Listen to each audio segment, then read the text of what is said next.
The great Chris Biderman from the Sacramento Bee and, of course, Candlestick Chronicles. What's going on, Chris? What's up, guys? How are you? How's everything going?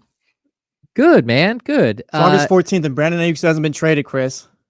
We're doing about as well as we can, I guess. I'm with you, man. I am ready for whatever resolution that they're gonna come to. I'm ready for it. I'm ready for whatever it's gonna be. I'm enough of the news reports. Let's just get something finalized so we can talk about that instead of trying to analyze what's happening. Do you have 6 different posts already pre-written on this? I don't, but I know our good friend Kyle does, and I know some of my other friends who are on the beat do. Yeah. Yeah, it's just there are like 20 different things could happen. It sounds like it's just up to Brandon Aiyuk to make a decision. So that's the thing. Are we just waiting on Brandon Aiyuk at this point? Like, is it all just up to him, do you think?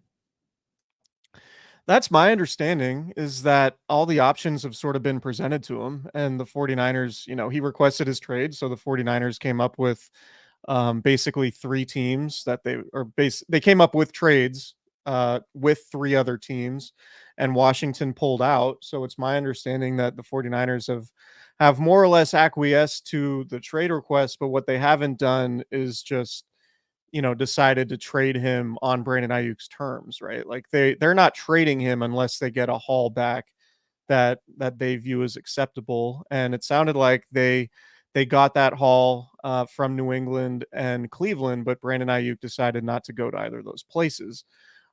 So it's basically Brandon Ayuk sort of holding the decision, and maybe they're still negotiating his contract potentially to come back to the 49ers, so there is a 49ers element to that part of it. But it just sounds to me like the ball has been in Brandon Ayuk's court for most of the past week. And again, that's just my understanding, but who knows what's really happening at the negotiating table. I think only a handful of people do. It kind of feels like Ayuk probably is in that mode where every day you feel something different. Like one day you're like, okay, I'm ready to leave here, and then another day you're like, you know what? What am I doing? This is the best fit. I'm gonna be a star here, especially once some of these other guys leave. But it's sort of that give and take, and it is a really difficult decision. I wish this would have played out like 2 months ago. That seems like it would have been a better time to do all that. Yeah, I'm sure the 49ers would have preferred this to, this to all really get handled in, April or March before the draft. If they knew, I think the 49ers made a mistake in not expecting the wide receiver market to blow up, right? And if you believe the reports saying that the Niners offered Brandon Ayuk something like $26 million a year, and then you see all these other contracts where guys are getting 28 million, 30 million, 35 million in Justin Jefferson's case, that sounded like it changed what Brandon Ayuk was willing to accept. And now, if the 49ers had the foresight to see that, because in the NFL, these contracts always get bigger, right? Like the prices for guys always get higher as time goes on because the caps continue to rise. That's just the way the markets worked in the NFL for years and years.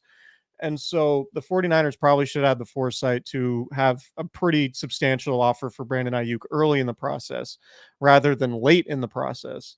And now it's costing them all this time and all this, all this drama. Whereas, if they knew they had a limit for Brandon Ayuk in terms of what they were going to pay and they wanted to trade him for draft capital, do it before the draft, get a first round pick, and then move on and get a player that could potentially help your team now.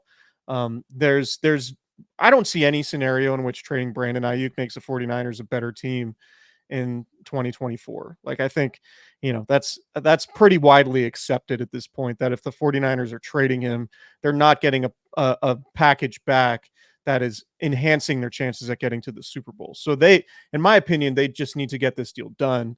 And they erred in waiting so long to present Brandon Ayuk with an offer that's aligned with the market. And Brandon Aiyuk is struggling to make a decision, it sounds like. So it sounds like this is a combination of both sides struggling to come to a decision, and we're all left here waiting to see what happens. With guys like Debo and Kittle getting older and all that, like say they do trade Brandon Aiyuk, how do you think that affects their contendership window as far as like Super Bowls? Yeah, I mean, I guess it's up to see how Ricky Pearsall is, right? How good he is. If he's, if Ricky Pearsall can give you 80% of what Brandon Aiyuk did, then I think you still feel pretty good about Kyle Shanahan being able to pull the strings. But the thing is, like, the thing with Brandon Aiyuk and just in general with the 49ers that I don't think it's talked about enough, when you have all of these weapons, you're you're better able to absorb injury, right? Like if you have Brandon Aiyuk and Debo Samuel strains a hamstring and is out for 3 weeks, like you're better able to absorb that injury to where if you trade away Brandon Aiyuk and then, then Debo Samuel gets down, then it's like Ricky Pearsall and Juwan Jennings are your starting receivers, and you don't feel nearly as good about that, right? So, it's people talk about, oh, there's, you can only have so many weapons. There's only one ball to go around. It's like, well, yeah, but there's attrition in the NFL, particularly in a 17 game schedule. So, to answer your question, I think, Brandon Aiyuk should be part of that next core, right? The 49ers are sort of aging out of their first core, and then they have this next core that's, it's Nick Bosa, it's Brock Purdy. It should be Brandon Aiyuk. He should be a part of that. So I think going forward, it would be a really tough blow to trade him right now. Because you look at the next, 3, 4, 5, 6 years, Brandon Aiyuk should be a part of that. And if he's not, then you're back to square one, hoping you can draft somebody to become as good as Brandon Aiyuk is. And, it's taken Brandon Aiyuk 3 years to get to where he's at. And now you're talking about waiting 3 years for a guy like that to develop potentially. So I think it's tough. We're here with Chris Biderman from the Sacramento Bee and Candlestick Chronicles. Chris, Kyle talks about this a lot, and he thinks the vibes are bad. The vibes around the team right now. They've got a bunch of injuries. They've got both the Trent Williams situation and the Brandon Aiyuk situation kind of looming. I don't think the Trent Williams one is nearly as big a deal. I think that's just a matter of an older player who doesn't want to be in camp, which makes perfect sense. But do you feel the vibes are off with this team? And how do they fix that? How do they get back knowing that they've got a 17 game schedule about to hit and that they have Super Bowl contention like ideas, and they're a team that made it there last year, and we know that usually doesn't work out the next year. Like where are you at with the vibes? Yeah, I mean, so I think some of that might be a little bit overstated in the sense that like I agree with Kyle in that like the vibes aren't that good, but it's still August, right? Like they basically have a month to get all of their guys healthy on the field and practicing and those types of things. But where like a slow start, and fortunately the 49ers schedule to open the season isn't that difficult, but a slow start could be really detrimental in the sense that, there's only one team in each conference that gets the bye.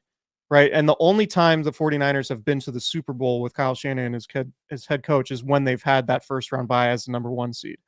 So, as we saw in 2021 and 2022, it gets extremely difficult when you're trying to go to the Super Bowl and having to play road games and not having the first round bye.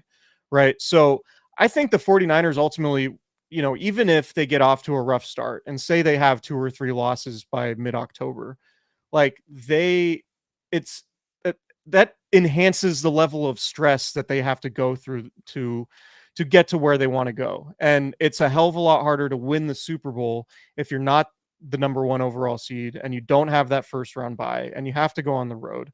It's just at some point it makes in a 17 game season, it makes it that much more difficult. So that to me is what I'm worried about, right? Because we've seen the 49ers get off to slow starts before and then become, one of the best teams in the NFL in November and December. But the problem is those slow starts and losing those games in September and October have led to them not being the number one seed. And really, I think it's imperative that they get the number one seed because having that bye is such an advantage, particularly when you've played as many games as the 49ers have in the last few years, particularly, given the age of a lot of the key players on your roster, right? George Kittle, Trent Williams, Christian McCaffrey, like all those guys really, really could use a week off from playing football instead of the stress of a playoff game, right? Early in January. So that to me is where this is the most concerning, is that if this kind of stuff lingers, you could get off to a slow start in the season. And then that could mean, that can make it really difficult to get that number one seed and make your road to get to the Super Bowl easier. Because until the 49ers get to the Super Bowl without having that first round bye, I would say it's unlikely to happen. So I just need to see that from them. And this is what, like when you talk about that conversation, you look at August and say, all right, are they Are they going to be prepared to like in week 1 to be what they were last year when they went and beat up on the Steelers in Pittsburgh, right? Like the Niners were in a good spot early on last season to where right now it feels like it would be unlikely to get to that level early on in the year. Do the injuries like concern you at all right now? They had to cancel joint practice with the Saints and all. It's just a matter of let's get the guys healthy for week 1. Yeah, I mean, anytime Christian McCaffrey's hurt, that's concerning, right? He had a pretty lengthy injury history, and even before the trade to acquire him, that was really the biggest question. It was like, man, you're going to trade all these draft picks for Christian McCaffrey, given that he's missed so much time in 2 of the previous 3 years, and he's been remarkably healthy since coming to the 49ers. So that's been a really solid development for them, but how much of that can you bank on? How much can you bank on a running back in today's NFL that gets as many carries as Christian McCaffrey does to stay healthy throughout the entirety of the season? And so that's why the depth is important, right? Like if Christian McCaffrey misses time, you'd feel a hell of a lot better if you had Brandon Aiyuk and Deebo Samuel out there still, right? But if you don't have Brandon Aiyuk, and then you're probably a lot easier to defend if you're missing Christian McCaffrey. So that one concerns me. The other ones, it doesn't, Kalia Davis being out for a prolonged period doesn't really concern me all that much. It seems like a lot of these are just kind of bumps and bruises and strained muscles from training camp. There haven't been, knock on wood, there haven't been any torn ACLs or, torn Achilles in camp so far. So, it seems like as much has been made of all the injuries in camp, none of them really seem to be like they're long-term. And I think overall that's a silver lining to this. You mentioned Brock Purdy and like having weapons and all. Do you think the 49ers like kind of owe it to Brock to have Aiyuk here, to have his number 1 receiver around? Absolutely. They're going to pay Brock Purdy $60 million a year next year. And in order to make the most of that investment, you need to make sure his favorite target is there. Like, to me, that's pretty easy logic, right? Like, we haven't seen Brock Purdy produce without Brandon Aiyuk as his number 1 guy. So I think if you're making a $60 million a year investment in Brock Purdy, it absolutely behooves you to have a trusted veteran receiver in Brandon Aiyuk who's going to be with him for 3-4 years going forward. To whereas if you don't, and the receiving core takes a big step back this year, if Brandon Ayuk's gone, and then maybe next year, you're asking Brock Purdy to do something he hasn't done before in his career. And then does that $60 million contract hold up? Are you getting the same level of production? I think the number one thing for the 49ers over the next few seasons, aside from just trying to win the Super Bowl, they have to maximize Brock Purdy. And the way you do that is surround him with the most talent possible. And that includes bringing back Brandon Aiyuk on a long-term contract. You are listening to the Insiders here on ESPN 1320. We have Chris Biderman from the Sacramento Bee and Candlestick Chronicles. Chris, you just said it right there. The 49ers are going to pay Brock Purdy $60 million next year. I think my question is, are they, or are we going to do this all over again? And they're going to pay him. They're going to try to start out like $45 million, and then we're going to see this thing play out. You're going to be like, come on, what are we doing here? Because it's a never-ending cycle with these guys. They did it with Bosa. We've seen it with so many of their other players where it gets just they can't complete these deals early. So do you honestly think Brock Purdy's getting $60 million, and do you think he's going to get $60 million before the start of camp? If any team knows the value of quarterback, it's the 49ers, just organizationally, right? They had Joe Montana, they had Steve Young. They know exactly how important that position is when it comes to winning Super Bowls. So yeah, I would expect them to. And I wonder if, coming out of the Nick Bosa stuff, coming out of this Brandon Aiyuk situation, if they decide, all right, organizationally, we're just going to try to get these deals done earlier. Like, it's important that we just get these deals done. And Brock Purdy is eligible to sign his contract even after week 17 next year. So the Niners could, if they're going into the playoffs, Brock Purdy could sign his contract before the playoffs start. And if I'm the Niners, I'm having the conversations with his agent during the season and being like, look, this is what it's going to be. And we're going to throw this offer at the table at week 17 so we can get this done. It's off Brock Purdy's mind going into the playoffs, right? Wouldn't that, if you were a player and you knew I just signed my contract, now, the pressure's off. Like, my contract is not going to be dependent on how far I go in the playoffs.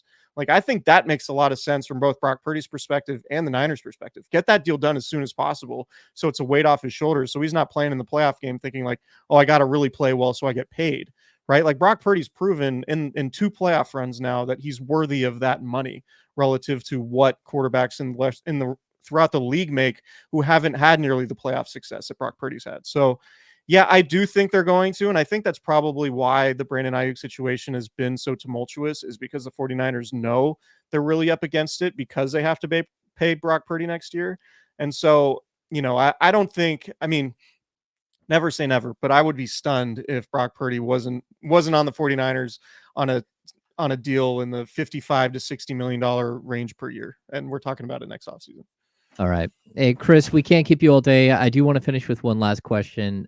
You did get to spend time with DeMar DeRozan when he was announced.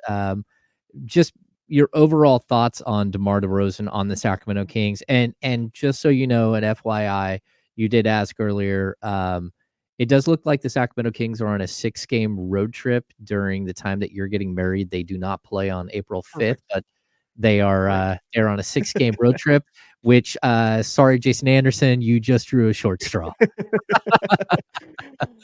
Poor guy. I'll make it up to Jason somehow. But yeah, DeMar DeRozan, I think in many ways, you can talk about the basketball fit and how I think there are questions like, do they really need another ball handler, and are they going to have the same pace and space style that we've seen under Mike Brown?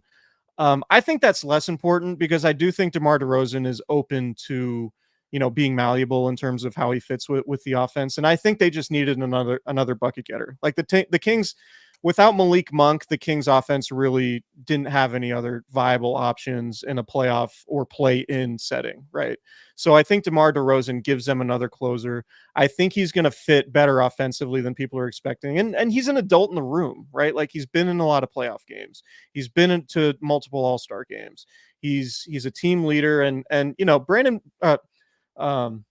Harrison Barnes certainly had some of those things in terms of the leadership and presence, but he just wasn't the same type of bucket getter. He wasn't a guy that you really trust in clutch situations the way you will DeMar DeRozan. So initially I was a little bit dubious about, the Kings are free flowing, love to pass the ball, move, shoot threes. And it's like, well, now DeMar DeRozan gives them another club in their bag. That's different than what they had.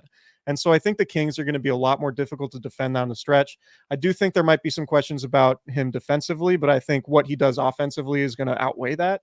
And I think it was a really solid addition for the Kings. And I think they're definitely, it seems like the West is they're very thin margins between the top 8 teams in the West. And I think the Kings are firmly in that mix. And I think that's a good place to be. And I think it's going to be pretty exciting for them this year. And I think the goal for them should be win at least one playoff series, given that, you have potentially 3 All-NBA guys now with Fox, Sabonis, and now DeMar DeRozan. There we go. Chris Biderman, Sacramento Bee, Candlestick Chronicles. Chris, thanks for joining us, man. Thanks for stepping in. Yeah. Your partner in crime from the Candlestick Chronicles, Kyle Madsen, is away and hanging out. Yeah, hopefully he's kicking his feet up, relaxing a little bit before the slog of NFL and NBA season. But I appreciate you guys for having me as always. Good to see you. Hey, thanks, Chris.